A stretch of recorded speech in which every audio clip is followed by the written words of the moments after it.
Welcome back to a Standard Fantasy Football Podcast. I'm your host, John Ocherumbolo, and as always, my co-host, Chris Sapanis.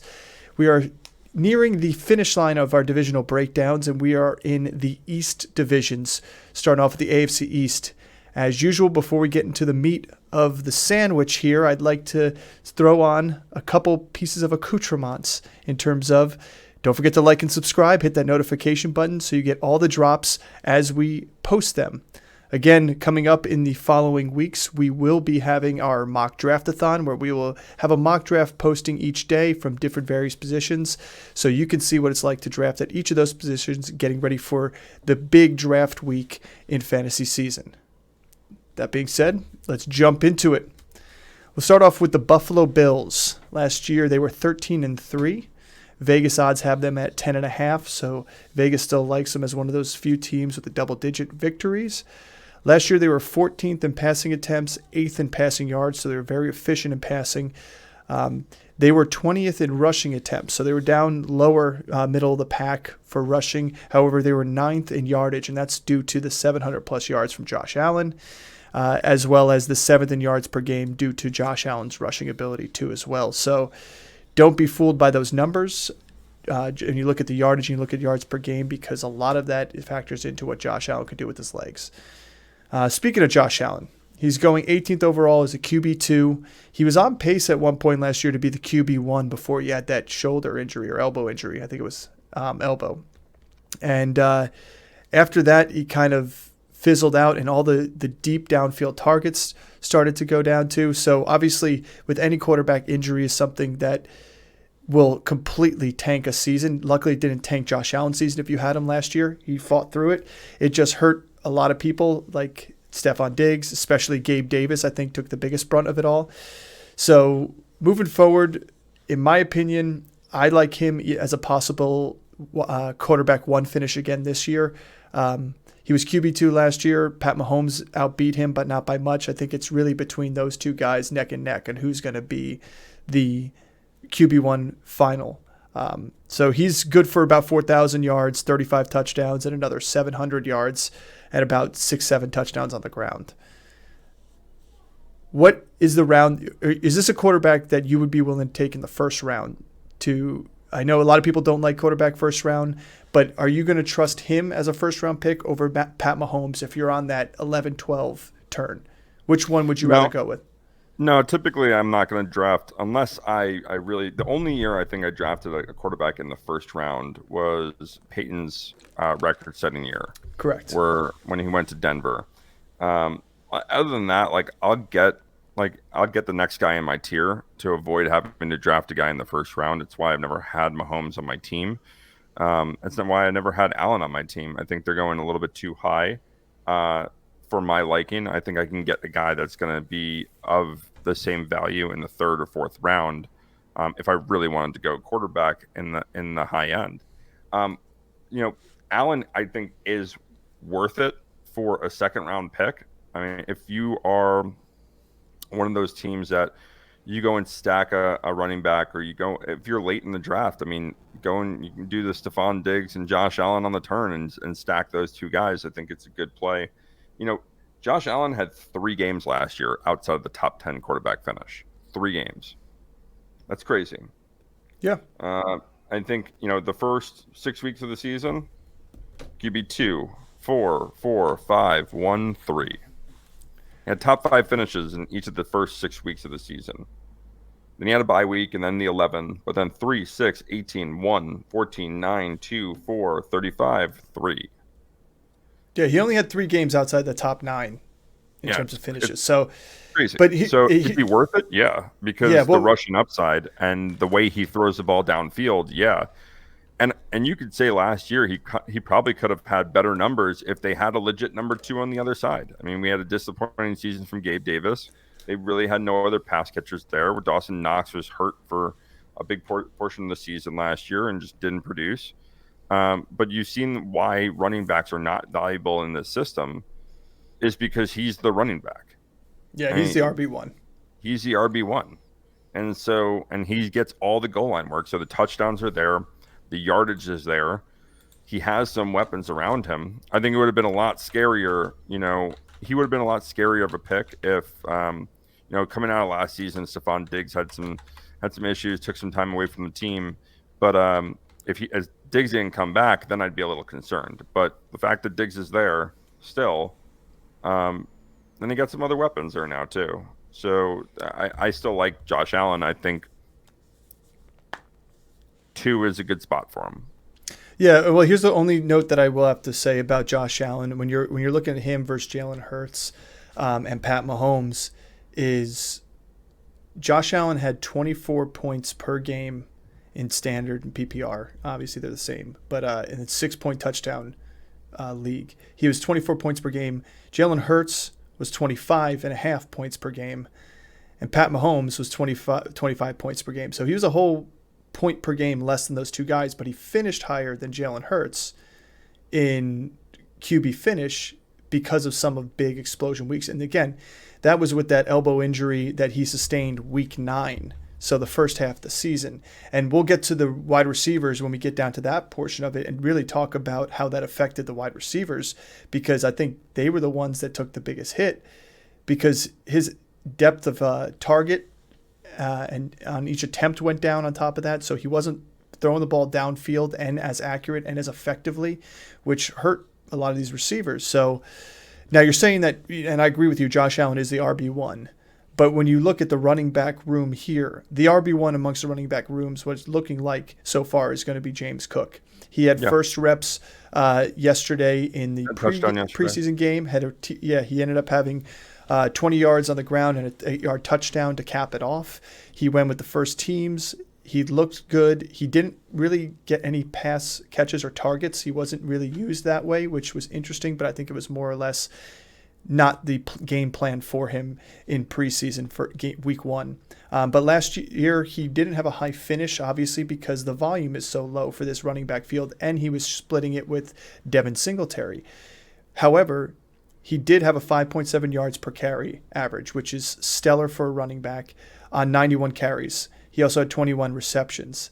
It really wasn't until week 13 that he actually had more than a 40% snap percentage. Before that, he was around the 20s or teens for snap percentage in games as a rookie, which is expected when you're not, first round running back rookie. I think, and that's where he showed up, was those week 13 on is when he had his best games and best finishes. Where do you like to take him? He's going 76th overall right now as RB 32. Do you think that's value and that's like cheap for a guy like this? No. I mean, listen, he could be a top 25 guy, but I think he's going to end up in the 20 to 25 range. I know a lot of people are calling for a breakout season from Cook, but there's a lot of things in his way. Josh Allen, number 1. Number 2 is the fact that they brought in Damian Harris, a skilled veteran, especially at the goal line. And I think that even though Cook is going to get a majority of the work, Singletary had a majority of the work the last 2 years and was just as efficient. He was averaging over 5 yards a carry as well in this offense. I think Cook is going to lose some touches in the receiving game. They have a deep backfield here, with Damian Harris, Latavius Murray, and Naheem Hines. They got some guys here on this team. Cook is he's obviously head and shoulders number 1, but is he worth a top 20 running back position to draft when there is a lot of uncertainty? If you're losing 50% of your red zone touches to both Damian Harris and Josh Allen, are you really worth that high of a draft pick? And that's my question is, and that's why I probably wouldn't draft him high up is, all right, let's say his touchdowns are sub 8. He has, under 8 touchdowns. He's going to need to run for over 1,000 yards. And I think he can do that, but my questions are, the touchdowns. I don't think he can post a top 15 finish without those. And if he's going to lose a lot of them to both Allen and to Harris, then that's exactly where I would draft him. Again, I mean, he's going 76th overall, so that's 8th round, early 8th round. To me, that's still a value. If he's finishing if he's finishing on right at the 20 running back 20 range, and you're going to get 800 to 900 rushing yards from him. You're going to get, a couple more through the air and maybe finish with like 6 total touchdowns. Like that's a flex play where you're drafting a flex play at that point.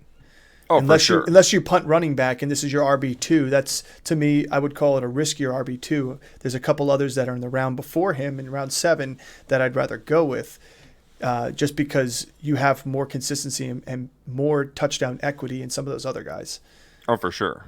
So, and you mentioned Damian Harris, Latavius Murray. They're going running back 41 and 82 respectively. Damian Harris obviously is going to get the first chance off the bench there, but apparently in the training camp so far, Latavius Murray has been the ones that have been turning heads and lighting up the end zone for the Bills during training camp when he's in there. So I'm not saying draft either one of those guys. I think somebody's going to try and draft Damian Harris just because where his ADP is. To me, it could be a crapshoot. It could be either one of these guys that takes that role that Singletary had and that role that Moss had before he was traded. And you mentioned Nyheim Hines. Let's not forget he's out for the season after that jet ski accident. Yes. So he is not going to be a factor here. They did not add anybody of worth in actually they added Latavius Murray. That's the guy that added, but they didn't add anybody else to this backfield besides that. So let's jump into the receivers: Stephon Diggs, Gabe Davis, and then there's a kind of a mixed bag between Shakir and Trent Sherfield. So obviously Stephon Diggs some other last guys year there too that we can talk about. We yeah. saw some good performances yesterday in the preseason game from some of the guys deeper down the depth chart that are fighting to make the team. Yeah, and we'll go over target values, target percentages. Like you could look at all that stuff. It really doesn't matter with the Buffalo Bills. This team passes a lot, obviously, and they do a lot of plays. It's a fast-paced offense, so anybody's going to get their chance in here. I'll say my opinion on why I don't like anybody outside of the first two as being a consistent play. But that being said, Stephon Diggs last year finished as the wide receiver 5. He's going as a wide receiver 5 this year, 10 overall. He had an opportunity to finish as in top 2 till the week 9 injury to Josh Allen when him and Gabe Davis started taking a hit to their receiving totals, targets, and volume, and honestly receptions, because I think a lot of it was just off targets. His depth of target went down. The route trees were changed because it had to, go coincide with what Allen was able to throw confidently. So that being said, he still had 7 100-yard games last year. I mean, that's what you're looking for your wide receiver 1 if you're going to draft one. This guy is the dark horse to be the wide receiver 1 overall this year and battle the likes of Tyreek Hill and Justin Jefferson for total yardage. And plus, he is the touchdown guy for this team. Like Justin Jefferson is and Tyreek Hill. Actually, Tyreek Hill had less touchdowns than Jalen Waddle did last year through the air.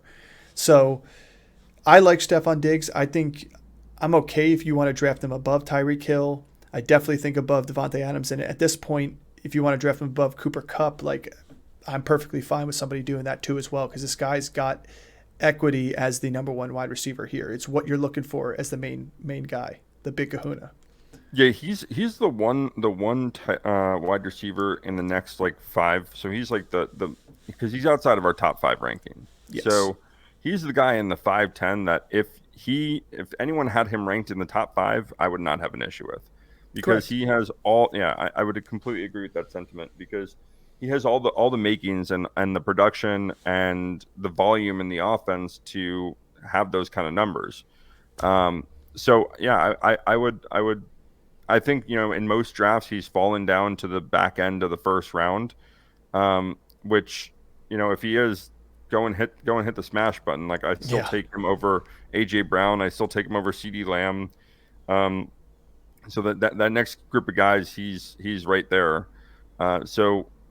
Yeah, I mean, I really like him. I think he's worth a first-round pick. I don't think anyone has any concern. Right? He's had the production in the past, and he's going to be a wide receiver 1 in the league. Yeah. Well, the beauty of where he's going is you can actually grab him in your first-round pick if you're pick 11 or 12, and you can go grab Josh Allen, and you can go right ahead and pair the two of them if you really wanted to. I know Right. that's something that people want to try and do, but I'm not saying that you always want to pair your wide receiver and your quarterback and get the two, because it doesn't always work out. But that's two that you can guarantee are going to put up pure volume and pure numbers. But I will say with him, we have him just outside our top 5. I could be coerced, and even in doing our final rankings, I could bump Davante Adams out and him into the 5 spot too, because of the outlook that he could possibly have. Could be higher than Davante Adams. It's just, if you're looking on purely at what a wide receiver is too, Davante Adams I think is still a better receiver than he is overall. You flip-flop teams, and Davante Adams is a superstar in Buffalo. So yeah. So Gabe Davis is a wide receiver 2 here on the depth chart and has been for the past couple seasons. Last year he kind of had a fall from grace. He ended up at wide receiver 24. Everybody was drafting him super high. I think they were drafting him like 4th round. And 5th round, and right now he's going 99 overall, wide receiver 35. He's the one who took the biggest hit after the elbow injury week 9, because he was the guy that took a lot more downfield shots and jump balls from Josh Allen during the games, and he lost those when that happened. And I think that's where you got to take a look at what happened in the season and not necessarily just the output numbers. I think he's going at a value for a team that is successful through the air, and I'd be looking to snag him as an opportunity. Yeah, I mean, where he's going, that value is great, because you're getting a number 2 on one of the better passing offenses in the league. So yeah, go and get him. And it's not like, we just got finished talking about Stephon Diggs, but it's not like Stephon Diggs is hyper targeted. The ball is spread out. The problem is, and this is the big problem with Buffalo, is a lot of the touchdowns come in the ground game, and whether that being a running back or whether that being Josh Allen himself. So you lose a lot of those red zone targets. I'll say this about Gabe Davis. He needed to be more consistent last year, and he had like kind of the Debo effect on him, right? We saw like a 4 or 5 game stretch of him, especially in the playoffs in 2021, where he just went off, and everyone was like, oh, look what he finished the season off this way. He's going to come into the next season. And we saw the ADP skyrocket to the 4th round. And just based on expectation that he's going to come in and be the number 2 there. I think there's, outside of Diggs, the next 3 guys that are pass catchers in this offense, they're gonna go at value, and I would go and grab any one of them. It's like we've always said. It's like, would you rather have the number 3 on a top 5 passing team, or do you want the number 2 on the Titans, right? So yeah. I mean, Gabe Davis and Treylon Burks are a round apart in terms of drafting, and I'd probably still rather have Gabe Davis just on potential. Well, if you look at the numbers for Gabe Davis, he had a wide receiver 13 finish, a wide receiver 1 finish, wide receiver 11 finish, all in the first 6 weeks. So 3 top 11 finishes out of the first 5 games, because he missed week 2, so he didn't even play week 2. Then they had a bye week 7, came back week 8, had 7 targets, 2 catches. It was kind of a dud game. And then the elbow injury week 9 against the Jets to Josh Allen. He only had 1 top 11 finish again, and that was week 10 against Minnesota, where he had 6 for 93 and a touchdown.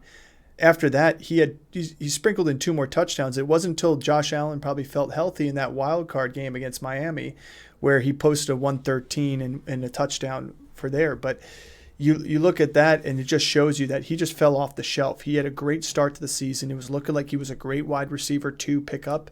And so for some people, they're wide receiver 1 if they went running back heavy last year's draft. And then it just, the elbow injury to Josh Allen just hurt him immensely. And I'm going into this season the same way I was going into last season with him. I like him in that 4th, 5th round, but he's not going there, and I can get him for cheaper. I'm even happier at that point. That's the beauty of him this year. Now, there is a couple other wide receivers here on this team. Like we said, Shakir, Sherfield. You have Andy Isabella's on this team now. Keyshawn Johnson, not to be confused with the Keyshawn Johnson. So there's a lot of people here on this team. The reason why I'm not, I know Trent Sherfield has been your sleeper pick, and I'll let you, gloat and talk about him as much as you want.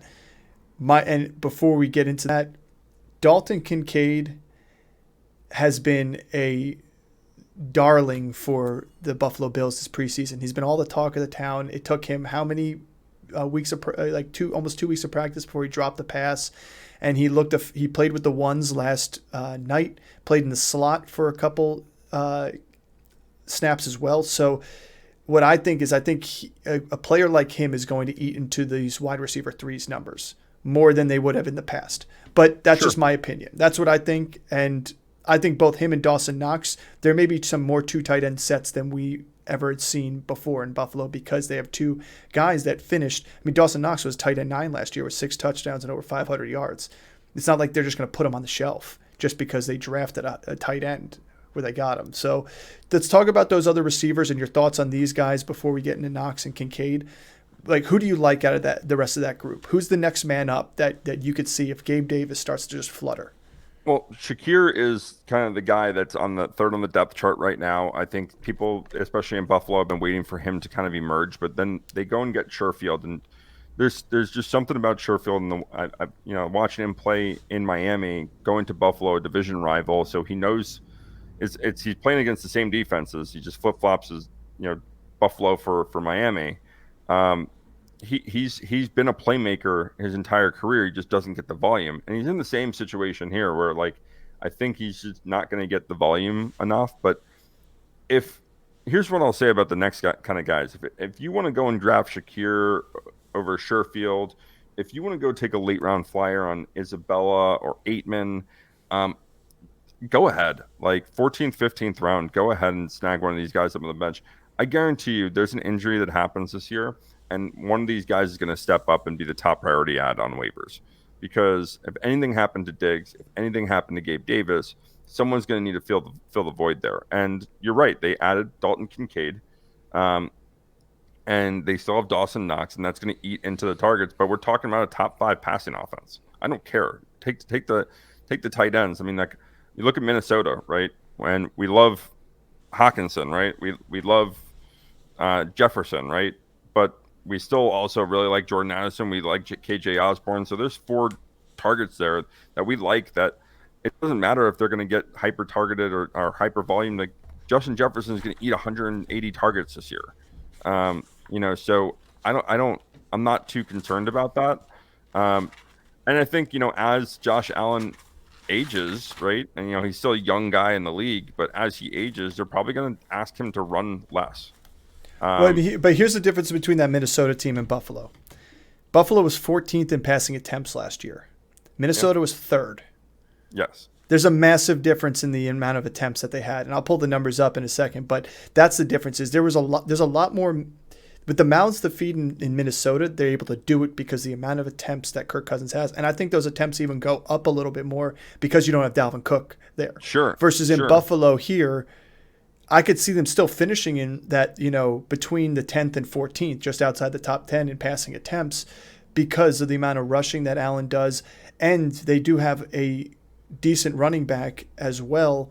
So I think it's a numbers game at that point. That's all it is. Yeah, I mean, again, I'm probably not drafting, Sherfield, Shakir, or any other receiver outside of Davis and Diggs inside the 13th round. But you're talking 14th, 15th round. If you already have your defense, your kicker, if you're still in leagues that do those, and you just want a flyer on a guy late, why wouldn't you want to take a flyer on a guy that is in this offense? That's my point in that. It's not saying go and draft these guys. It's not saying they're going to completely blow up and outperform their ADP, but it's more of they're good enough to be a top priority waiver ad. So why not get them early in the season? Because if they're going to sit on your bench, you're not drafting someone in the 14th round to start your team. Yeah, no, it was actually 98 more attempts for Minnesota than Buffalo over the course of an 18-game season or 17-game season. I think that's significant enough to say. I mean, listen, let's talk about the tight ends too outside these guys. I like Sherfield more than Shakir. I think Shakir is a little bit more gadgety.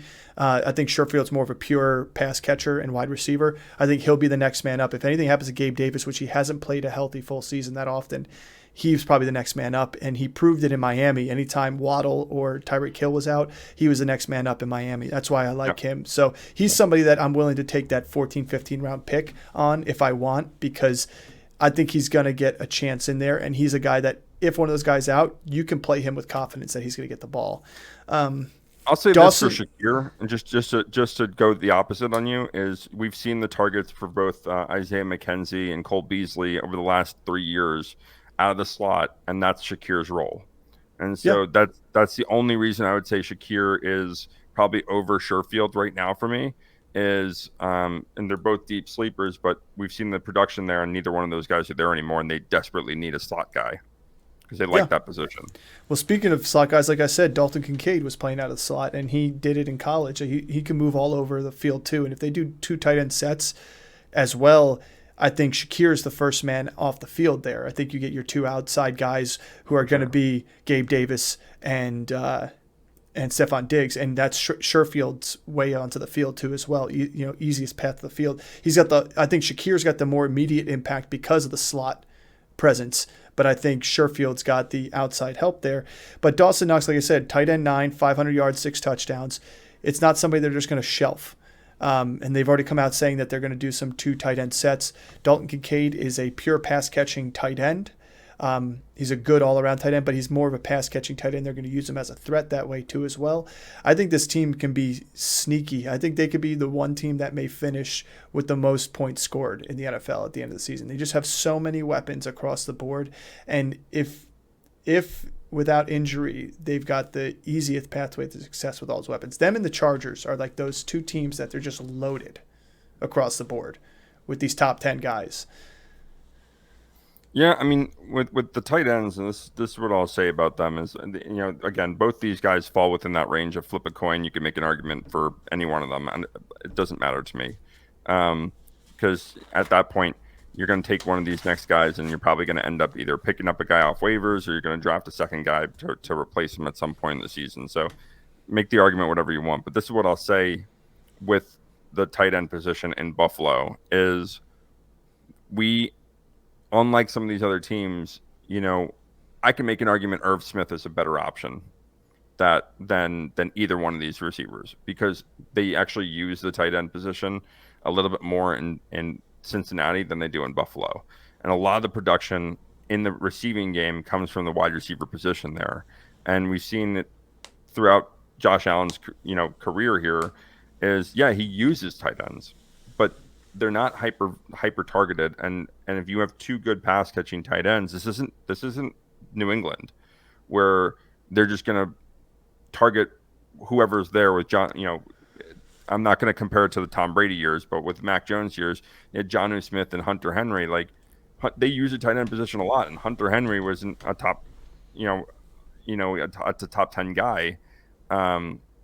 So I find it hard to kind of say one of these guys. I don't disregard the talent. I think Kincaid's really talented, and they can line him up in a lot of different positions, and they can use him. I just don't think that they're going to use him as much as people think.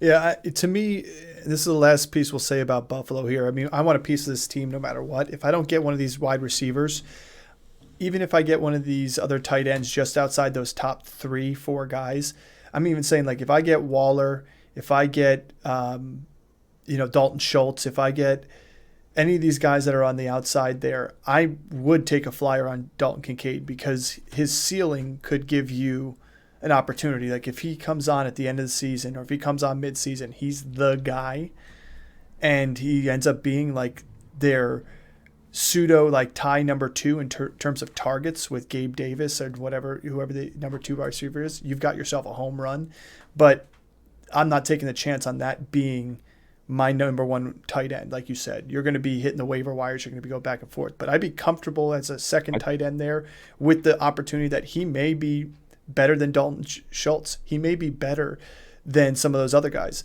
But it's going to come down to opportunity and performance, and we just don't know. And rookie tight ends haven't fared that well over the course of history. I mean, look at what Kyle Pitts did. He had 1,000 yards, but no touchdowns, that season. So, yeah, I mean, he's probably my 3rd ranked rookie tight end this year, and so if a late round flyer, I'm probably not going to target him. But I would agree. Like if you go and get one of the guys outside the top 4, he's a sneaky play late just to have on your team, because if he does do something, he could be a league winner, because he is a dynamic play catcher or a playmaker and pass catcher. But the volume is the question. And yeah. Well, let's move on to the New England Patriots. 8-9 last year. Tough loss to the Las Vegas Raiders on that crazy lateral play. Brought them below 500 for the season there. They have a 7.5 win odds here in 2023. I think that's achievable for them. I think 8-9 was disappointing for them last year. I think most people thought that. I'm just surprised they had 8 wins based on the way their offense was.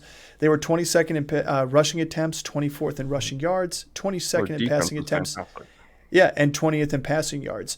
So they were bottom third amongst everything. But they're pretty even across the board. They're a balanced offense, both in passing and rushing, which is very good, and that's how Belichick's always done it. Mac Jones leading the helm again here on the depth chart. He's going QB 28.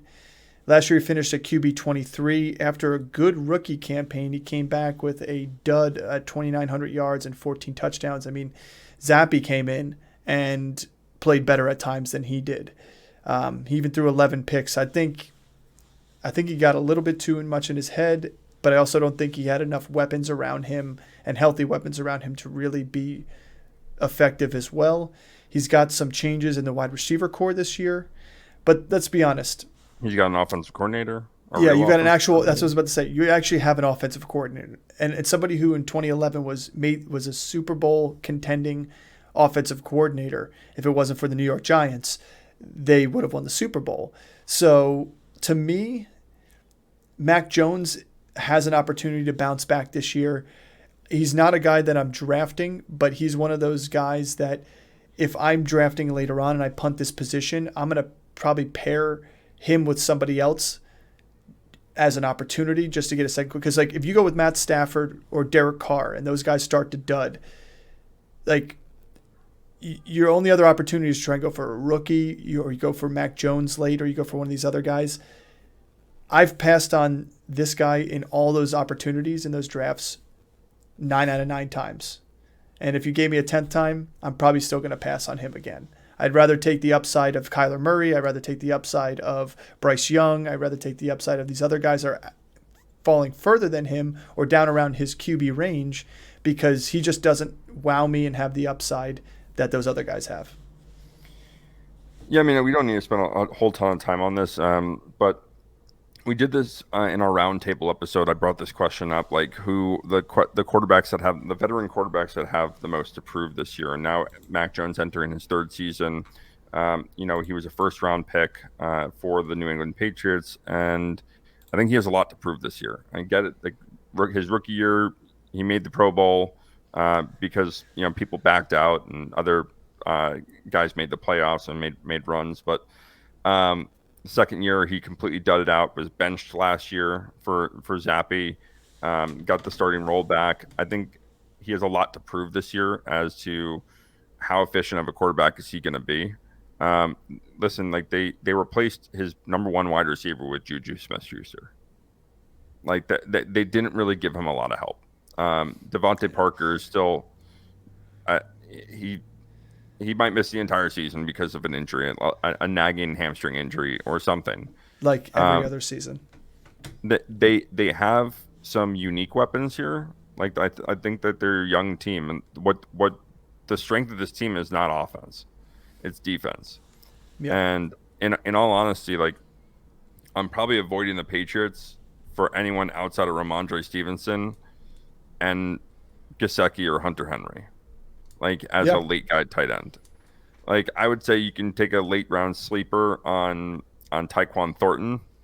And I think I want to bring this up from the quarterback position. It's an interesting thing to keep in mind. I want people to keep an ear out for it is Malik Cunningham. I think that you saw in the preseason week 1, and I know it's preseason, guys, and there's overreaction constantly. This is not an overreaction. He played wide receiver in the first half of the game, came in and played quarterback the second half of the game. I think he's a really interesting player, and I think Belichick and Bill O'Brien have ways to incorporate interesting players into their offense. And if anything happened with Mac Jones, I think this is someone that they can go to, and have some different sets and different looks for. So just want to keep that in mind moving forward. We can move into the running backs because I don't think there's much more to say about the quarterback position here. No, the only thing I'll say about Mac Jones is if you're looking to get a quarterback late or a second quarterback off the board, he's right sitting there around Tannehill, Garoppolo, and a guy that I'd rather take a chance on more than him because the upside's there, and that's Sam Howell. I'd rather go with someone like Sam Howell or Garoppolo. Even Tannehill could finish up with similar numbers to Mac Jones, but he's finished higher in his career. So I like the weapons on every one of those other teams better than I like the weapons in the New England. Ramondre Stevenson is the RB12 off the board. He finished RB14 last year. He's 25th overall. He had 1,000 yards on 210 carries, had a 4.9 average, so he's stellar on the ground. Only 5 touchdowns, however. He did catch 69 balls on 88 targets for 421 yards. To me, Ramondre Stevenson is a guy that if they don't add another back to this backfield, and I know they've been bringing people in and talking to him, if they don't add a back to this backfield, that is probably the best value pick in round 2. Because he should be a early round 2, end of round 1 possible pick based on the volume he's going to get and the way he runs the ball. Except you're literally getting him at the 2-3 turn. Yeah, he's the Josh Jacobs of last year if they bring no one else in. Correct. Like in all honesty, outside of Dalvin Cook, if they bring in Zeke or Leonard Fournette, fine. Like those guys are there's no disrespect to them, but those guys are washed. All right. Like they're not going to come in there and be the bell cow backs anymore. And Stevenson earned that role. And they're probably bringing in a veteran for a change of pace.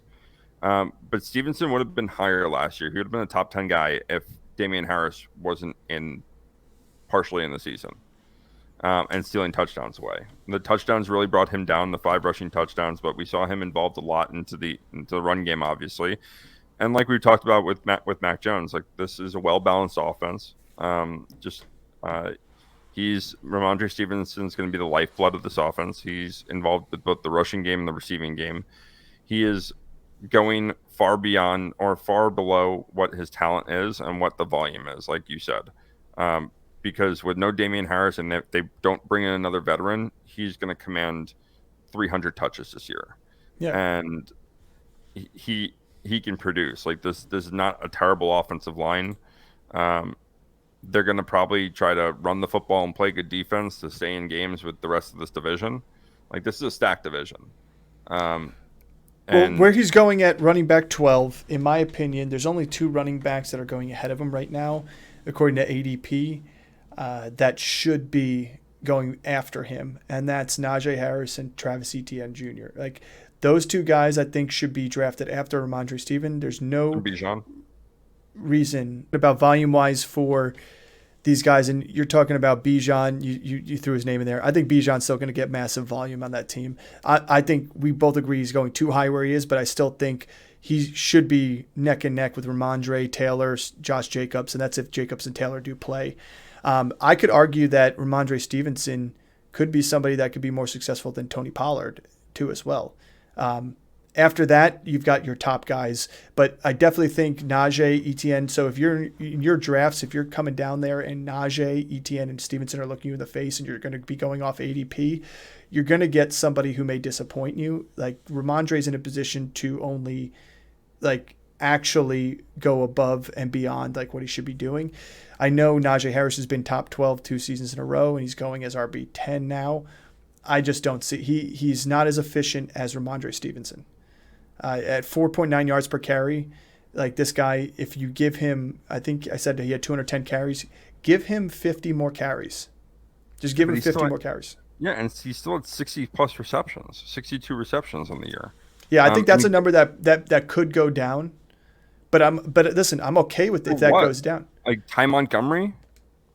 No, I'm just saying they may not go out of the backfield as much. I mean, I'm saying if you're going to say like there's something that's going to change negatively for Mondre this season, it's going to be maybe his receptions, maybe. But I'm saying I think his rushing is going to go up because you don't really have a true back behind him anymore, and he's going to have to rest at some point too. Like if you want to give him 50 to 60 more carries on a season, he's not going to stay in there for every single possibility. But yeah, I mean, if nothing else changes but his rushing going up, this guy is destined for a top 7 finish easily. Listen, he had 6 yards per catch last season. His average average yards per target was just under 5. He's heavily used. He's a dump down. He's a really good receiving back. That's equivalent to Saquon Barkley's usage at the backfield. I really don't see a scenario unless they bring in Dalvin Cook where his usage in anything goes down. I think his touchdown numbers go up. He had 5 rushing touchdowns, 1 receiving touchdown. It's going to go up from there. His volume is going to go up in the rushing game. His receiving game is still going to be there. They're going to need to throw the ball. And if they're down late in games because they're coming from behind, he's the guy that's in there. Yeah, I don't disagree with you. I'm just saying if there's a category where I could see a change, it could be that. Because if they increase his rushing volume, he may not be in there on every single passing down after that. That's all. I mean, and to be completely honest, it's not the Patriot way. To bring in a veteran running back. It hasn't been since Corey Dillon where they really have brought in a guy in. LeGarrette Blount. Yeah, but look at what LeGarrette Blount was used as a goal line guy. He wasn't the every down. They just correct. You just don't want them to bring in Zeke. You just don't want them to bring in Zeke because then that's that scenario again where he's going to be a Damian Harris, a LeGarrette Blount, a goal line guy. Obviously they're not going to bring in somebody that's going to be the bell cow. But the fear you have with Zeke is he snatches goal line touchdowns. The fear with Dalvin Cook is they split backfield. Maybe not 50-50, but at least he'll have 40%. My point with that is that even LeGarrette Blount, when they brought him in, was not very expensive. Corey Dillon is probably the last high-priced free agent running back that they brought in that paid a lot of money. So I just don't see him, Zeke. The whole reason these guys, and with Zeke and Dalvin are free agents is because they wouldn't take a pay cut, and the Patriots. I don't think the Patriots are going to pay them what they weren't making. What they wanted to make in their respective teams. So I just don't see one of those guys going. I think the person that more likely will end up there is Leonard Fournette, who I think that. Again, he can be that kind of goal line back, but again, I don't see him eating into Stevenson's volume. Yeah, and the amount of 20 yards, 20 plus yard plays that Stevenson had was top 10 in the league in terms of the running back position. So I see that going. His touchdown numbers going up just based on that because he does have explosive ability. Well, here's my only thought process in these guys that they're signing. I know teams are talking to people and everything like that. My gut feeling is I don't think any of these free agent running backs get signed by anybody. I think these are all going to be acquisitions in season, whether it be an injury or whether it be a playoff push situation. I think Dalvin's the only one and we talked about this a little offline, that could possibly re-sign somewhere because he still can go back to somewhere like Minnesota. But I feel like Minnesota's already on their track without him, and why go back to him? And to me, I don't see a team needing to pay for that. If Dalvin doesn't sign with the Jets or Miami, he's going to want to go to a team that's going to win. And then Zeke is somebody, again, is another position that nobody's going to draft him for that price tag or going to sign him for that price tag, but he's going to have value. He's going to sneak onto somebody's roster before the end of the season. I just don't see this happening before that because we're in training camp now. I don't see anything major happening before the end of the season. Like, unless we get a training camp injury is what I'm saying. Like, I think right now I think right now you're seeing what these teams are going to be, and you got to take it for what it's worth. And for Mondre is where he is today in week 1, this guy's sky's the limit. So let's talk about the receiver core, because this has been kind of a carousel for the Patriots over the past couple of years since Edelman has departed. Juju Smith-Schuster is now the pseudo wide receiver 1 for this team. He's going 109th overall, wide receiver 47. So huge value on a guy who's a number 1 for a team, but it's for a reason. Last year, he was wide receiver 39. He had 933 yards on 73 catches in Kansas City and 3 touchdowns. He did have a great yard per catch. It jumped up from 2 seasons back-to-back in Pittsburgh of 6 to 11. He doubled his yards per catch pretty quickly. So if he can bring that to the Patriots, I think his targets go up and receptions go up to over 100 just because of volume play. There's nobody else there where, he doesn't have Travis Kelce vying for massive targets. He doesn't have these other, Pat Mahomes throwing to other guys, and Jerick McKinnon as much out the backfield. I think he has a chance, but again, you're not paying much for him. You're not giving up the world to take a chance on Juju Smith-Schuster. Devontae Parker is going wide receiver 83, so literally double down on how late you're going to get a receiver in Parker. And then you got Tyquan Thornton, 98. Then you got Bourne and Kayshon Boutte that are both late round. You pretty much get them for free or off waivers early on.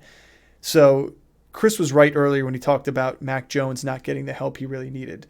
Juju, yes, almost had 1,000 yards last year, but he did it with Pat Mahomes in a team that threw the ball as much as they did.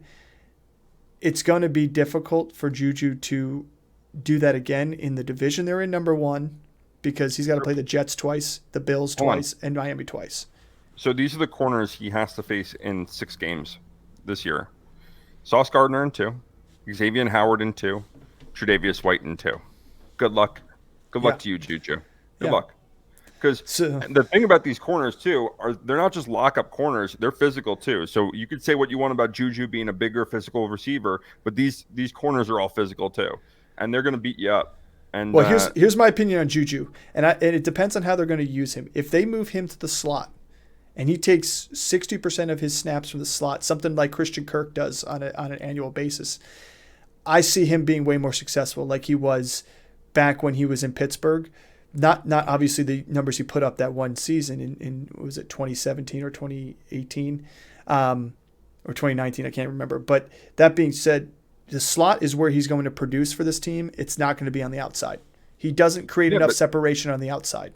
Yeah, but exactly. And who's on the outside there? Kendrick Bourne and Devontae Parker right now.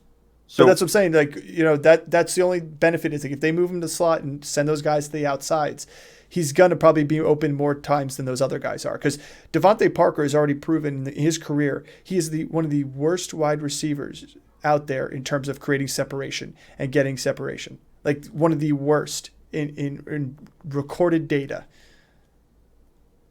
So to me, I think that's what they're going to have to do. I think the last Patriots wide receiver that I've owned in fantasy is Brandon LaFell. That's how long it's been since I've owned a Patriots wide receiver, because I just don't, even with Edelman, the way they spread the ball out and they don't hyper target. They're just going to play on matchup when Tom Brady was there. And then now I just don't trust it. I don't trust Mac Jones to throw for enough touchdowns to out the pass catchers that I like there are from the tight end position. I do like Hunter Henry and I do like Mike Gesicki. If you want to take, I think every one of these wide receivers is a sleeper. That's how I would qualify them. Even Juju, for where he's going, sure, there's some value there because you're getting the number 1 in the 8th round, 9th round. Sure. That's what I'm saying. It's value-wise, I'm happy to take him with a chance that he repeats his season last year where he's got a couple big games. Maybe he gets in the end zone a little bit more.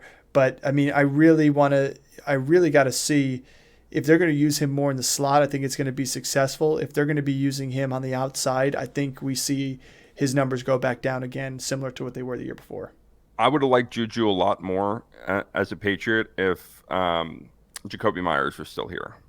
But when Jacoby Myers left and Juju was signed to take over the number 1, I don't trust him as a number 1. Yeah. Well, that being said, we're both agreeing that, hey, you could take a flyer on Parker or Juju. I mean, heck, you could even go last pick in the draft on Thornton, Bourne, or Boutte, like, because we just don't know. Somebody's going to have to come forward. But what I will say is there's two guys on this team that we know have a role, and that's Hunter Henry and Mike Gesicki. And with Bill O'Brien's offense, we've said it before. We talked about it in past podcasts. I talked about it in shorts. Bill O'Brien brought the two tight end set with Aaron Hernandez and Rob Gronkowski in 2011 that was so successful that you could see them doing the same thing here. And back then, Hunter Henry would be playing the Aaron Hernandez role, the run blocker and pass catcher, versus Gesicki playing more of the pass catcher first, blocker second role that Gronkowski had. And I think either one of these guys, obviously they finished tight end 20, tight end 22 respectively.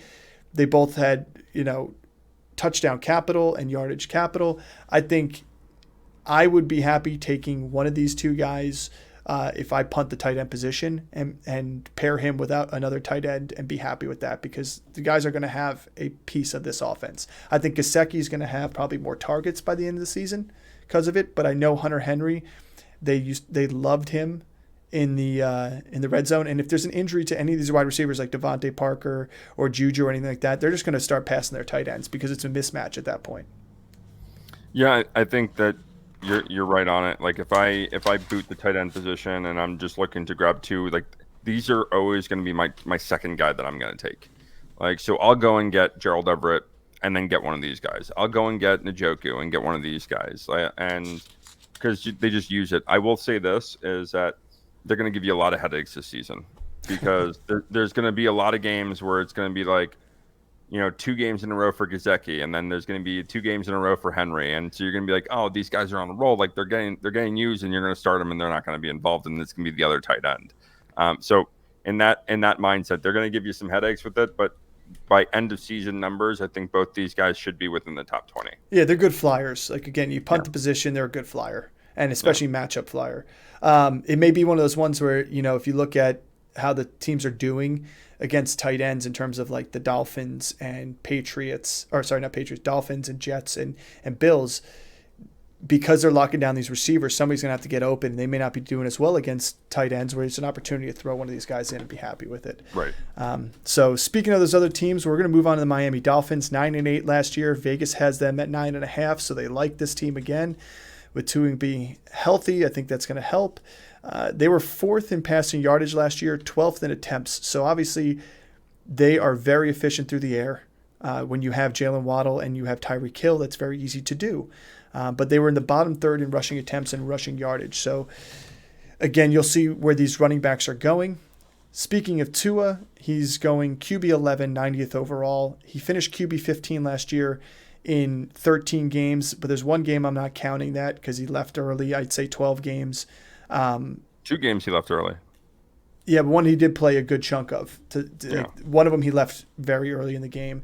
So to me, QB 15, he had a chance when you break down the numbers to finish as a QB 2 because his trajectory, if you take those games out and just put his averages across there and plug them into the other games he did not play, for a 17-game season, he would have threw for over 5,000 yards. He would have the second most touchdowns amongst quarterbacks. It would have been insane numbers. So the potential's there. I think QB 11, he's being slept on. I think, taking somebody like Dak ahead of him and some of these other quarterbacks, I think I would consider a safer bet, people want to say. But, I mean, you've got 3 quarterbacks that are going ahead of him that you could argue he should be drafted before, and that's Trevor Lawrence, Deshaun Watson, Dak Prescott. You can make an argument against all 3 of those guys that Tua is going to have a better finish than them just purely because of the way this team runs, how fast they run, and the volume and the passing that he's going to have this season. Well, that's it. It's the weapons around him, and yeah, you can like he's probably I'll say this, that Tua, if he stays healthy, is going to be a top 5 quarterback. If he stays healthy. Yeah. And I don't think there's an argument there. Like, so the reason he's falling down and being ranked so low is because there's a lot of concern around his injury. It's not about him, because we saw it last year, the kind of potential that he has in shootout games, and he has the weapons to do it with Tyreek Hill and Jalen Waddle. This offense is fast. This offense likes the big play. I mean, they can score a lot of points, really fast, and they're not really a heavy run first team. They are still revolved around the passing, even though it is kind of that Shanahan offense. It is about getting playmakers the ball in their hands. And I think there's going to be a lot more of that to protect Tua this year, where it's just getting the ball out quick, getting it to Tyreek Hill, getting it to Waddle, let them make plays, and then all you need is for 2 or 3 of those hits to hit, and you score 3 times. What I will say about the quarterback position here, and this kind of goes along with the rest of the team. We'll start at quarterback and kind of move our way down, but if Tua did get hurt, I think that they have a serviceable backup in Mike White. I think that he can sustain an offense like this. I think that they were really handcuffed with Teddy Bridgewater last year. Teddy Two Gloves. Teddy Two Gloves. I think they were really handcuffed by him or gloved by him. He needs to be degloved. He needs to be degloved. Oh, don't, please. That's gross. For those of you who don't know what degloving is, don't look it up on Google. Don't look it up. Yeah. It's bad. Sorry. I didn't mean to bring that up. Yes. We have medical background, so trust me. You don't want to look it up. Don't get degloved. But yeah, I mean, Tua is a candidate. Like, I would love if he's going at quarterback 11. Great, love it, love that value there. If you're not gonna boot from the top 5 quarterbacks, and you're gonna avoid those guys, Tua is the next guy you should be going to get. Yeah, he's my target in that situation. I like it because of the value. Like, you're gonna pay up for Trevor Lawrence, you're gonna pay up for Justin Fields, you're gonna pay up for Herbert. And that I'm talking just outside the top 5 ADP here. You're going to even pay up for Deshaun Watson and Prescott. Like, those guys are 82 and 84 overall. They're the closest ones to Tua. I mean, Trevor Lawrence is going 54. You're really paying up for him at the QB 8. And like I said, I think you can be happy with getting 90th overall Tua, who I think can finish better than those guys we just mentioned. Yeah, I agree. So running back wise here, you got Raheem Mostert, Jeff Wilson, both guys paired up last year. They both combined for 1,700 yards. They both had over 4.8 yards per carry. They both had over 1,000 all-purpose yards. Exactly, and they both totaled up for 11 total touchdowns combined. So obviously on the ground, it's not a ton of work for the Dolphins here. But that being said, they are fantastic. They're both coming back. Mostert's going to, obviously, I think the number one guy. He's just quick. He's fast. McDaniel loves him. You do have a rookie in Devon A-Chain who's in here, who is another fast guy that they drafted because they wanted the speed. This team is all about pure speed here. And I like him, and you can take a late shot flyer on him because he's a guy who's going to have a piece in this offense, whether it be in the passing game or whether it be mid to late season, because we both know Jeff Wilson and Raheem Mostert can't stay healthy for a full season. Yeah, one of these guys is going down. What I'll say, and this is one of the harder running back rooms to kind of decipher. Okay, so I think Mostert and Jeff Wilson are going to be the guys for the majority of the season. I think that A-Chain is going to get heavily involved. If you're in a dynasty league, if you're in a keeper league, if you're in a rookie redraft league, Devon A-Chain should be someone you are targeting early, because he is going to be this offense in the running game in the future. I think Mostert and Jeff Wilson both have another year or 2 left on their contract, and they're really valuable pieces. They both know this system. They both know what McDaniels wants to run and how this offense operates, and they're both fairly decent in pass protection. And so A-Chain, no one's knocking his talent and his speed, and people are, he is faster than Mostert, but like by a hair. And Mostert has like 6 years on him. Yeah. So Mostert has track speed. Like, people are talking like A-Chain is like, he's beating Usain Bolt. Like, Mostert can be in that race too. And that's what the thing is. Like, there's speed all around this offense. I like Mostert the best right now because his ADP is further down than A-Chain's. Let someone else grab A-Chain. Both A-Chain's going ahead of those two guys in ADP. That's what I was waiting to say. People are drafting him and it's very interesting to me. I mean, let's just say A-Chain did play yesterday, I believe it was, or two days ago. He had 10 carries for 25 yards in the preseason. So he's obviously going to be the next guy up. Like Gaskin had his a pretty good game too as well. Wilson got hurt too. Yeah. This week. But it doesn't seem like it's going to be major. No, I agree. It's like I'd rather take a chance on Mostert, who's going to get first swings up there way after him. I mean, we're talking about A-Chain going 98th overall, Mostert going 136 overall. Like he's almost 3.5 rounds later on. So there's plenty you can do at that point before that. Like that's a really good gauge. Like based on your league, like if you're getting to the later rounds and someone goes A-Chain, like your clock should tick. And by the second round, if Mozart's still on the board, you should take him. Yeah, because 2 rounds after that. Yeah, because again, like I had him last year, and he was extremely serviceable. He's not an RB2, but he's a great flex play. And if anything happens to one of your starting running backs, you can plug and play him very easily. He had a lot of, he wasn't blowing up and having 20-point weeks. He's not. If he was, we wouldn't be talking about A-Chain, right? Yeah. But he's not, but he's putting up the 8 to 15 points a week, and that's really good for a guy that's going to sit on your bench for the majority of the season. And for where he's going value-wise, who else around that range is going to put up consistent points like that? And I would say nobody. No, I think if you can get, you're getting. Well, it's saying you're drafting a flex running back or your third or maybe even fourth running back who's going to put up 890 yards and a 4.9 yards per carry. That guy's going to be a perfect RB2 on a bye week. He's going to even be a flex play for you week by week because of just how much this offense scores and how good they are. So moving on to why they're so good. I'll say this really quick is that I think Samaje Perine is going 3 rounds ahead of him, and Mozart's probably going to end up with better numbers than him at end of season. Yeah, or similar at the least. Least similar. So let's hit the wide receivers. There's not a ton you got to talk about here because there's 2 guys that are really they own majority share of this wide receiver core, and they're going to again this year, and that's Tyreek Hill and Jalen Waddle. Tyreek Hill, to me, going at wide receiver 3, 8th overall, you can argue he should be the first wide receiver off the board, because to me there's 2 wide receivers this year that can break that 2,000-yard mark. It's going to be Justin Jefferson. It's going to be Tyreek Hill. I don't see anybody else getting the volume and the downfield opportunities that this guy's going to have. Cooper Kupp. Yeah, at some point, but that offense needs to be rolling too. Like these teams, and it's got to be healthy.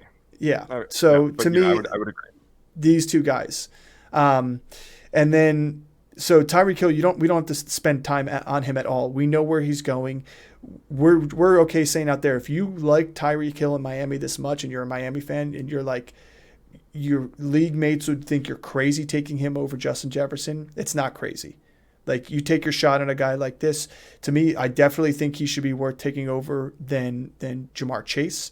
And now with the Kupp injury, I think he's definitely the top 2 guy off the board. So that being said, Jalen Waddle is the guy that finishes wide receiver 7 with 1,300 yards and 8 touchdowns. He had an 18 yards per reception, an insane number that I don't think is repeatable. I think that's the thing that's going to hurt him the most. Not to say that it's not, because he still has Tyreek Hill opposite of him. But that being said, I think his big playability is what is keeping him at wide receiver 10.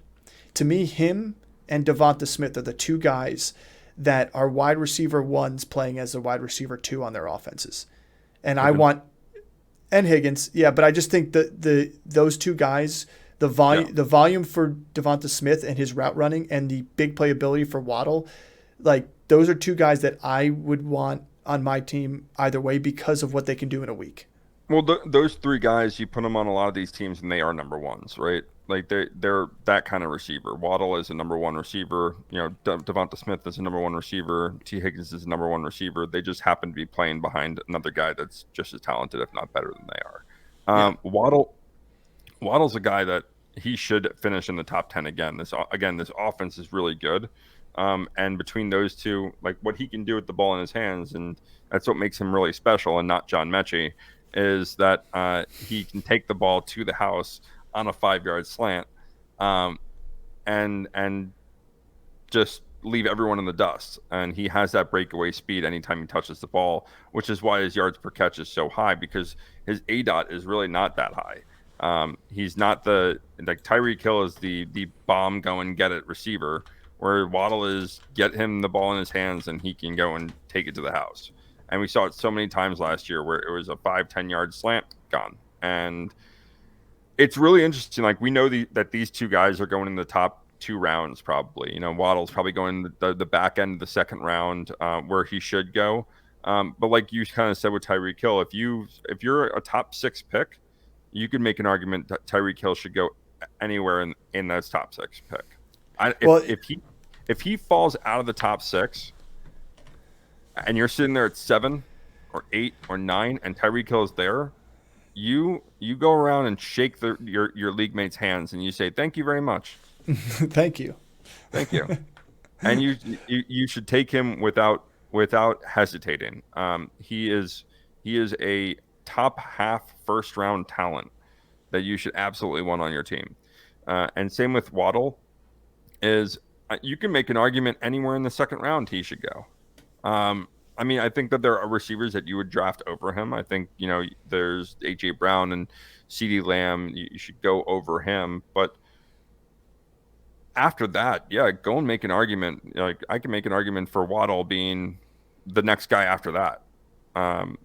He's that good. And, he puts up wide receiver 1 numbers. He's a top 7 wide receiver finished last year. The real question on this team is who's going to be the third pass catcher there?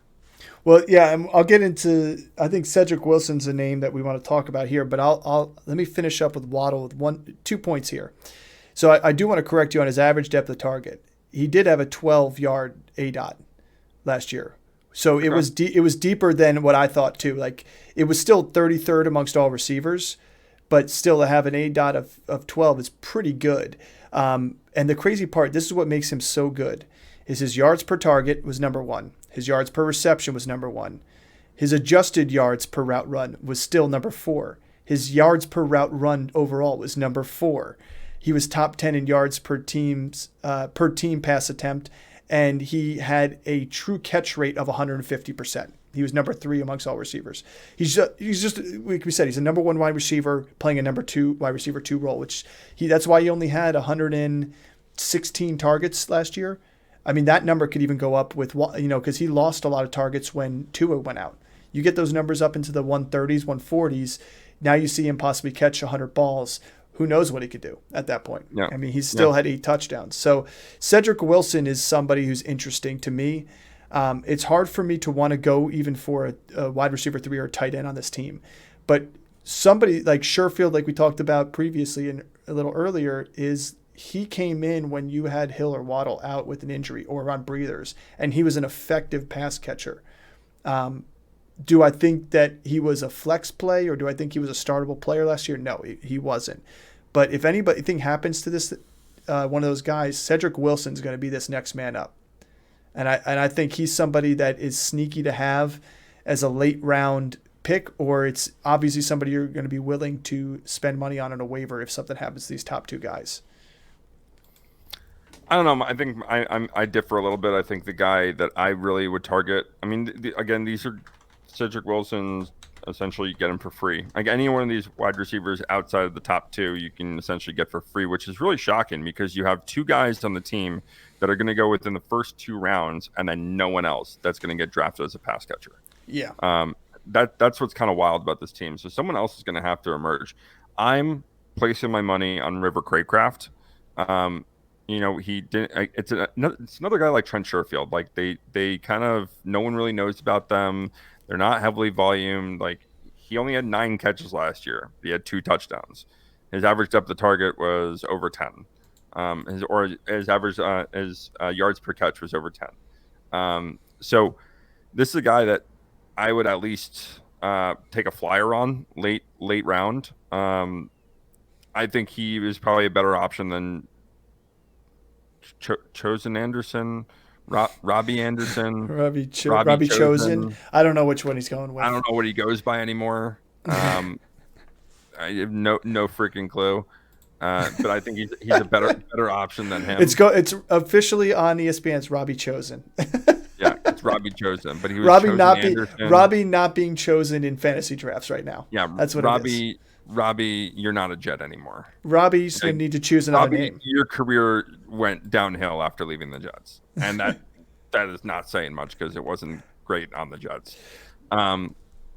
But yeah, I mean, Cedric Wilson was a guy we thought was going to be kind of the number 3 last year, and he really wasn't. But I don't think he was healthy last year. So he's a guy that's talented. I just don't know who the third pass catcher, and there's no Gesicki anymore.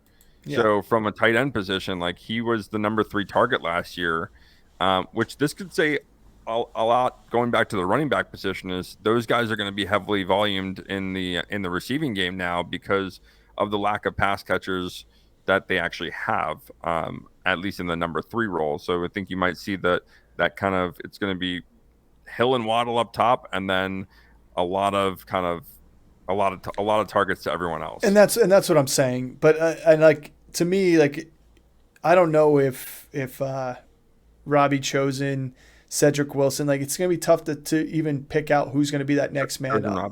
Chosen Robbie. Rosen Chabi. I don't know which one's going to be the one that's going to be off there. So you're going to really have to put your ear to the ground and listen to what the talks are if there is an injury in this thing. But to me, I'm not grabbing anybody that's going to take a chance as a flex play for me because it's not going to work out for you if you want to do that. Even at Durham Smythe, and this is the last guy in this team we want to talk about here as a tight end there, he is completely off the board for me. Gesicki was the only reason Gesicki was effective last year is because Gesicki's a fantastic pass catching receiver. You know, Durham Smythe, he again, we see it time and time again in the NFL. These tight ends will have a game or two where they shine. They'll have like 50 yards and a touchdown. You're like, I got to go get him off waivers and start him next week. And then he gets no catches on 2 targets. I mean, it's like this is not a guy he should be a household name right now. So let's finish up with your team. And to me, the biggest hype. Jets. The biggest hype train for them, especially because they're now on HBO Hard Knocks. If you haven't had a chance to check that out, it's pretty sharp. Love to see that. They hyper show Aaron Rodgers in episode 1. But they were 7-10 last year, and we obviously knew it was due to quarterback play. And also, I would say, the injury to Breece Hall. But then Vegas doesn't think that's going to repeat because they have been 9.5. They were bottom 3rd in rushing attempts and yardage last year, and mostly due to the fact that they lost. Breece Hall was it week 4, week 5? No, it was week 7. Oh, it was week 7? Week 7? Against Denver. You know what I'm thinking about? Maybe it was his really 4th or 5th real strong week because he started off slow in the season usage-wise. They were 6th in passing attempts, but 15th in yardage. So the opposite of what we've seen in these other teams in this division in terms of passing efficiency. They were very inefficient in passing. They threw a lot and didn't do a lot with it. So now you get Aaron Rodgers, the QB 12. 3 and outs all the time. All the time, yeah. Well, now you got Aaron Rodgers, the QB 12 off the board. He was QB 13 last year. And that was a down year. He had 3,600, just under 3,700 yards. This was the lowest it had been in 5 seasons for him last year. He had 26 touchdowns, which again dropped him all the way down to the last time he was that low. It was 26 touchdowns. And he had 1 rushing touchdown himself. So to me, Aaron Rodgers has you can't argue that Aaron Rodgers has a better weapons per se than last year. Obviously, he has Garrett Wilson, but they bring Allen Lazard. They bring Randall Cobb. They bring in Hardman. They had Corey Davis. So he's got the weapons he needs to be successful that he's had in the previous seasons, minus obviously Devontae Adams. But what this team does have is it has a solid offensive line if they can stay healthy that can protect him and a good running game. And more than anything, it's this defense is going to keep him on the field and allow him more opportunities to score. And that's the one thing we didn't talk about with the Patriots is how good their defense is. This is another one of those situations where that defense and this Jets defense are going to keep their offenses on the field and allow for more opportunities. Hey, fun fact. Aaron Rodgers in the only season that he had a top 5 defense won the Super Bowl. There you go. Well, here's my question to you. before we really get off Aaron Rodgers and start talking about the meat of this team, Aaron Rodgers to you, QB 12, do you think he's being drafted too high, too low? Because he's going above Kirk Cousins, Daniel Jones, Geno Smith, but he's going below Tua, Dak, Deshaun, and Lawrence. Yeah. So this is he is my dark horse for MVP, and it's not really a dark horse. I think a lot of people have have him on his mind. If you think he's going to have an MVP season, why is he being drafted at 12? Yeah. That's my question back to a lot of people. Well, that's why you chose Peyton that one season, because you thought he was going to have an MVP season, and boom, he does, and he throws 55 touchdowns overall in a standard league. Like people, like you guys all thought I was crazy, and week 1 he threw 7 touchdowns, and I was like, yeah, you guys are in for it. And there's something about a former MVP coming to a team with a ton of talent, and not just a ton of talent. They brought over his offensive coordinator and really close friend Nathaniel Hackett. Yeah, he won 2 MVPs with Nathaniel Hackett as his offensive coordinator. You don't think he knows this system? He knows this system, and he's able to teach these young guys. And the thing is with these young guys, and you see it in the Hard Knocks, is that he instantly from day one came in and was the leader of that team. And everyone, defensive side, offensive side, they're all looking at him. So do I think, he's going to have better numbers than he did last year. Do I think he's going to throw? I think so. Do I think he's going to throw for 5,000 yards and 50 touchdowns? I don't. I don't think he's going to hit those numbers. But he doesn't need to. Yeah, he doesn't need to. They have a rushing offense. I do think that's going to hurt his fantasy value in terms of knocking him or keeping him outside the top 5. But he's going to be a top 10 quarterback. But look at Geno Smith finished top 5 last year with his stats.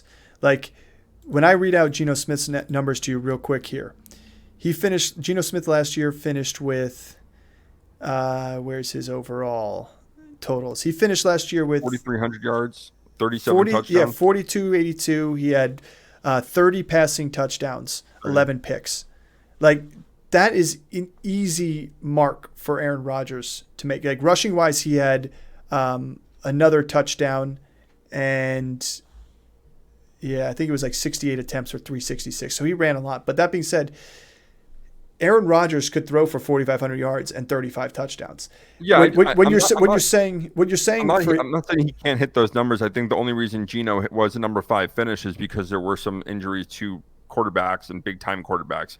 Like let's just say Tua stays healthy, and let's say Lamar stays healthy. Both those guys are knocking Geno out of the top 5. And Justin Fields takes a step up. Justin Fields increases his passing performance. To me, then it's less about where they ranked, and it's about fantasy points wise. And that's what I'm saying is, Geno Smith was the first one out on the big numbers of fantasy points in the top 4. Right. When you talk about Aaron Rodgers, if you're getting him at QB 12, you don't need him to throw 5,000 yards and 50 touchdowns because you're getting him at QB 12. You need Pat Mahomes to throw 5,000 yards.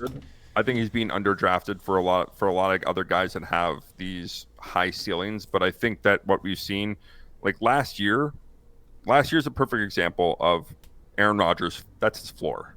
That is his floor. He's not going to get worse than that. All right. So if you're drafting him at the floor, which I think a lot of people are, this is what really baffles me about the fantasy football community is people will draft guys like Aaron Rodgers at their floor, but they draft Bijan at their ceiling. They draft young stars at their ceiling. Yeah. And that's what confuses me is like you're not drafting Aaron Rodgers at his ceiling, because if you're going to draft Aaron Rodgers at his ceiling, his ceiling is MVP of the league. Well, why not draft Derrick Henry and Nick Chubb at their ceilings? Saquon at his ceiling. Like these guys are being drafted at their floors when, to me, it's like is Eckler and McCaffrey. We're drafting them at their ceilings. That's why they're number 1 and number 2 off the boards. So I agree. Same thing with wide receivers. Rodgers absolutely, like if you want to go and draft him in the 5th round, go and draft him in the 5th round. If you want to go draft him in the 4th round, go and draft him in the 4th round.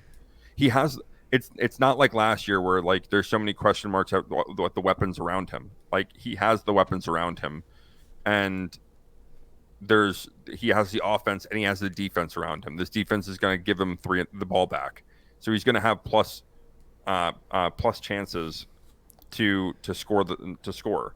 And we saw what this. Listen, the Jets, and we can transition, into the wide receivers or into the running backs now. But like the Jets had top fantasy guys last year with Zach Wilson, Mike White, and Joe Flacco playing quarterback. Now you enter a Hall of Famer who can throw the ball better than any of them, who understands this offense better than any of them. Well, you're talking a Hall of. Let me just put this: you're talking a Hall of Famer that, besides the 2 seasons he had injuries where he only played 7 and 9 games each, and that was back in 2017, 2013, until last year has never finished below quarterback 9. Right. Ever. Right. So, let's talk about Breece Hall, because this is one that a lot of people have questions on: is where to draft him because of this.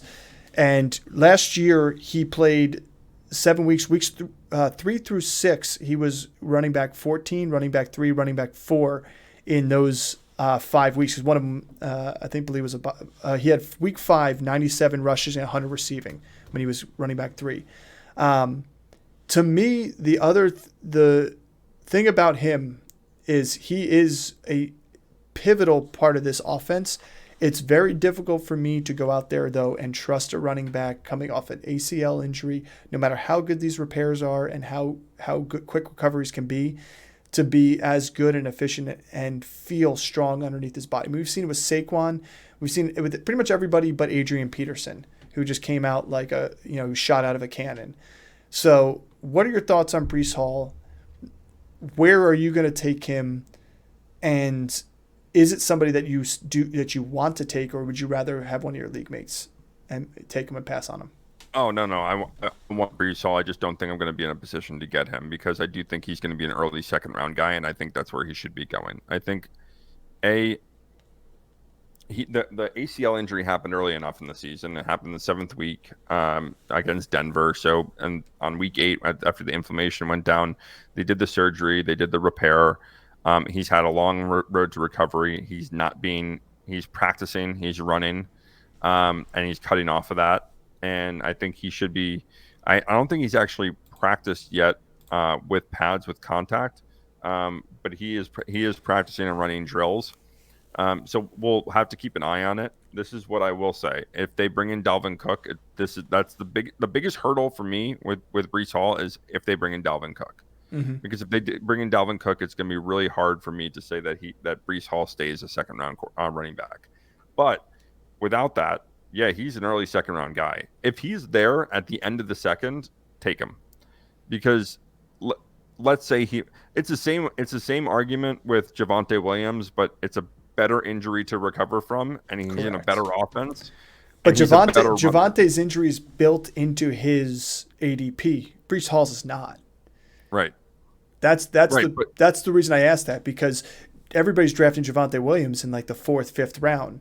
But Breece had a clean tear in his ACL. Yeah. They did. It's I know that it's hard to trust guys coming off an ACL, but of all the injuries, of all the ways to tear your knee or to tear a ligament in your knee, he's had the easiest road to recovery. And again, he had early enough in the season where he had another 2 months to recover. This isn't OBJ. This wasn't late in the season. This was not even at the halfway point in the season where now he's able to recover. I do think that they do slowly transition him back. And I said this, I did a short on this, where I think you need to be patient when you draft him. If you draft, is he worth a second-round pick? Yes. Are you going to have to be patient? Yes. Because I think you can start out the first 3-4 weeks of the season with a really slow start, but you draft him as a second guy, especially later in the season. If you are going and getting a top-end wide receiver in the first round, then you go and get Chubb or Henry in the first round, this is a perfect guy to have as your number 2. And even as your number 1, you're just going to have to be patient with him, because later in the season, he's going to not only win you weeks, but he can win you the league. So let's talk about these other running backs then in regards to that. Would you recommend that if you draft Breece Hall, are you going to handcuff him with a combination of either Michael Carter, Zonovan Knight, or Izzy Abanikanda, or are you going to draft him as your number 2 and then grab somebody else a little bit earlier with value to have in your RB2 spot till he's ready and starts performing the way you want to perform? Yeah, I don't think I'm going to draft one of these guys as a handcuff, because I think that these guys all are going to be used in different ways. I think Izzy is my favorite one out of all of them. Um, I Besides think his name. Abanaconda, Israel Abanaconda. Abanicana, squish banana. I love this dude. He kind of reminds me of Brees Hall in just that he has a nose for the end zone. We saw in the first two preseason games already. He's scored a touchdown in each one of them. He's had just some really awesome moves. In between the tackles too. He's bouncing it outside, but he runs really well in between the tackles. So I think that, but they have a lot of depth there. We saw Zonovan Knight be productive last year. Michael Carter, I think, is the one that kind of he's going to be used in a pass catching role, and he's going to be used in this offense. I think he's a very good weapon. But I wouldn't handcuff either, Brees Hall with any one of these. My preference would be to go and draft a guy like Connor, like Akers, and go and get a solid number 2 if he's my RB1. And if he's my RB2, then I can go and get Mozart for the first 3 weeks of the season, like in the 13th round, like we already talked about. I'm with you. I'm not handcuffing anybody with this guy because you hit the nail on the head with that. They all play a significant role. Nobody's carved out to be the clear number 2 guy quite yet. I think they all have their benefits. I mean, look at Bam Knight last year. Eli Mitchell. Too. Yeah, this isn't Eli Mitchell, McCaffrey. Christian McCaffrey situation where if anything happened to McCaffrey, Eli Mitchell is going to be the guy. Yeah. I think that they're going to use a lot of different combinations of people, and there's not really going to be a true handcuff because there's a lot of talent there. Let's talk about the wide receivers in terms of these rooms here. You've got Garrett Wilson, Allen Lazard, and then you have a mix of Corey Davis, Mecole Hardman, and Randall Cobb. So depth chart wise, you have Wilson, Lazard, and Corey Davis. Garrett Wilson is going as a wide receiver 11 right now. He finished the season last year at wide receiver 21, and he did that with the mixed bag of quarterbacks that he had in New York Jets. He finished with 1,100 yards and 4 touchdowns. He's going as a wide receiver 11 because he now has Aaron Rodgers as his quarterback. This guy I like. Unfortunately, in our league, he's kept. But in other leagues, too, you're talking about a guy that is going to be a second-round wide receiver pick that has an opportunity right there between Waddle, T. Higgins, and Devonta Smith. They're all going right around the same areas, which is crazy to think that 2 wide receiver 2s are being drafted around him there. My favorite wide receiver out of this group is Allen Lazard. And because of the value you can get him, and what he can do for you off the bench or in your flex spot with the rapport he's built with Aaron Rodgers over his career. What are your thoughts on this wide receiver room? Give me a quick 1 minute on Garrett Wilson, and then who's your favorite second receiver out of this that you're going to look to try and draft? Well, Garrett Wilson almost got a top 20 finish, and his quarterback play is that comparable if you went to the dog park and opened up like the poop chute, and then you just grab like 5 bags out of that and just mix them together. That was his quarterback play. Okay. And he still finished as the offensive rookie of the year. So he, I know that there's been a lot of comps to hit him with Devontae Adams. He is this kind of guy. And you've seen it in, go and watch Hard Knocks. What I like more is the one jet drive. I think it gives a little bit more in depth to the players. But you see what kind of, how Garrett Wilson wants to improve. How Garrett Wilson not just wants to be a great wide receiver, he wants to be a Hall of Fame receiver. And you're playing with a guy like Aaron Rodgers, and he'll teach you how to do that. Like, he's played with guys that are going to go into the Hall of Fame. And so I think that his intelligence level, his athletic ability, like if I'm taking him over any one of those 1B guys. Yeah, I would too. I would too. I'm over at Waddle. I'm taking him over Devonta Smith. I can make it. I can make an argument that I would take him over CeeDee Lamb. I would make an argument that I can take him over even AJ Brown. He's going to be in a more pass-heavy offense. So why wouldn't you not want the number 1 that's going to be there? And look at the numbers that he put up last year, and he only had 4 touchdowns, right? Yeah. So double that. For number 1 receiver in a passing offense, double that. Okay. So you don't think he can easily be a top 15 guy, if not a top 10 guy? Like he's going to have the biggest jump out of any of these guys in the top 25. He's going to jump up into the top 10. I truly believe. I could argue you could take him off over Amon-Ra St. Brown too. Like I could see his big playability compared to St. Brown's go that route. But again, like I agree, he's going one after Waddle. I would take him over Waddle, and he's already going ahead of Higgins, Smith, and he's as he should. So. The rest of the wide receiver room is really interesting too, because I think that this is again guys that are going to have roles to play. I really like Mecole Hardman. I liked him last year in Kansas City, and I really love his big playability, his track speed. He's really dynamic. I think they're going to find ways to use him and get the ball into his hands. Lazard is going to be a red zone guy, so for a guy that's going to get you the touchdowns, I think his ADP is really good because you can go and get him. If you miss out on Garrett Wilson, you can go get Allen Lazard, and he might be number 2 on the team in receiving touchdowns. But Corey Davis too. I mean, like a lot of people are forgetting about Corey Davis. And 2 years ago, I know, his numbers are. This a lot of the receivers that are coming out of New York, right? We saw Denzel Mims go to Detroit. We saw Elijah Moore go to Cleveland, and we've seen Corey Davis kind of be the lone guy that stays there. But a lot of these guys, they've been dealing with one of the worst passing offenses in the league last year. They were extremely inefficient, or in the last 2 years, I'll say. No, screw it. I'll say the last 5 years. This has just been a poor passing offense. And now you get a guy at the helm in an offense that they can run. They can not only run the football, but they can pass the ball and they can spread the ball around. I think Randall Cobb, I don't really want a piece of. I think he was brought in because of having a veteran presence in that offense and just to add some depth. He's a waiver move if injury to everybody. Yeah, I mean he can play anywhere, so I think it's a good move. But Mecole's the guy. I think the one guy that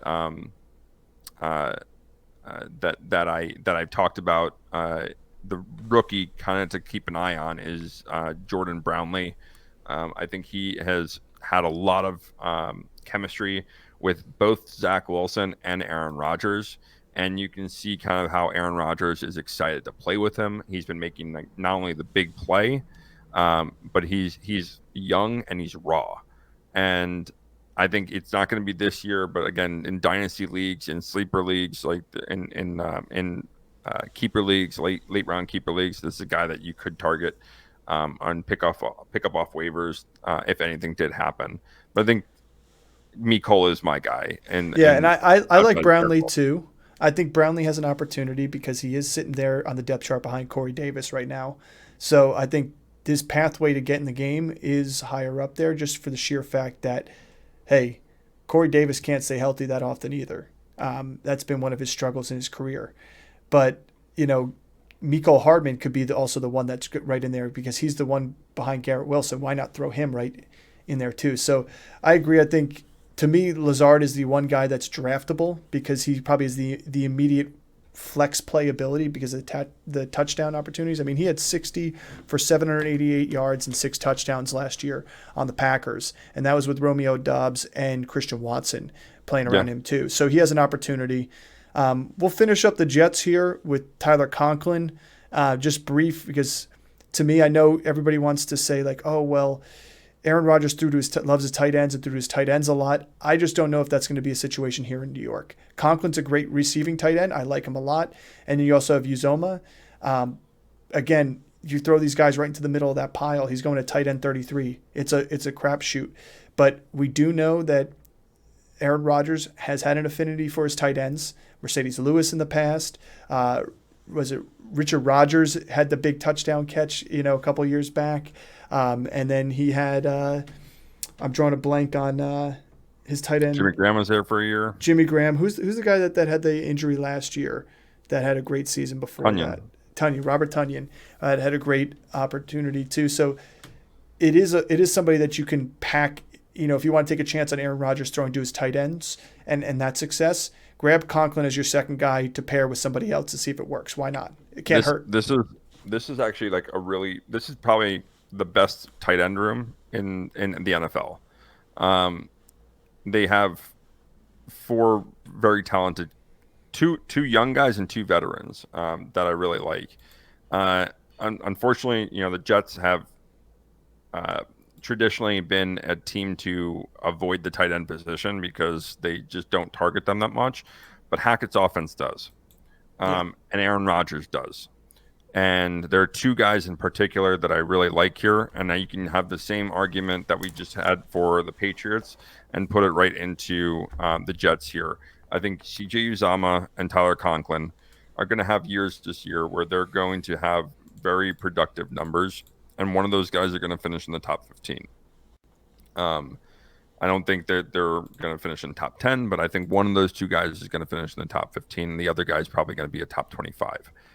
We saw it yesterday in the preseason game that there were 3 touchdowns scored, and all 3 of them went to a tight end. Mm-hmm. And so I think that's telling of what this offense is going to be. And all of them were the red zone targets are what was great. They're all red zone targets, and they were all red zone targets to the tight end. Yeah. So just keep that in mind. When you're drafting, tight end, and you miss out on, the top 6 guys. Think about what the offenses are doing. Think about, it's not just drafting the player; it's drafting the player in their offense. And this offense is something that they want to target tight ends in the red zone. They got 2 good pass catching, big body tight ends that are physical with Conklin and Uzomah, and those are the guys I really like. Yeah, I agree with you. I mean, both those guys each had a game with 2 touchdowns last year, so they have the big playability. I think Hackett's offense lends to them pretty well. So. Well, that's the end of the AFC East. Thanks for tuning in this week. Don't forget, end of the week, we're going to finish up the entire league with our NFC East. If you can, please like and subscribe and hit the notification button so you get all the drops as we post them. We do break these episodes up into smaller episodes too. If you want to go back and just listen on the Jets or just the Patriots, you can too. So you'll get those notifications as we drop them after these episodes post. Thanks for coming in, and we'll see you next time.